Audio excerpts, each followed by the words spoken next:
ঘাটাল মহকুমার কাটান গ্রামের ছেলে সুধাচন্দ্র বাঙাল উপস্থিত হয়েছে রাষ্ট্রপতি দ্রৌপদী মুর্মুর কাছে।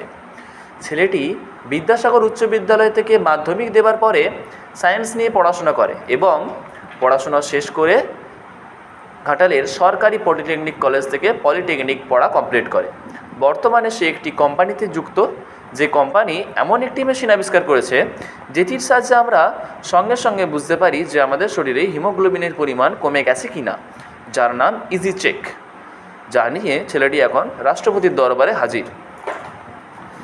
অনেক সময় আমাদের শরীরে হিমোগ্লোবিনের মাত্রা কমে যেতেই পারে এবং তা আমরা খেয়াল করতে পারি না বা বুঝতে পারি না, কিন্তু এই ইজি চেক যন্ত্রের মাধ্যমে আমরা সহজেই আমাদের শরীরে চেক আপের মাধ্যমে বুঝতে পারবো যে আমাদের শরীরে হিমোগ্লোবিনের পরিমাণ কমেছে কিনা এবং আমাদের অ্যানিমিয়া হয়েছে কিনা, এবং এর মাধ্যমে লাখ লাখ মানুষের জীবন অনায়াসেই বাঁচানো সম্ভব।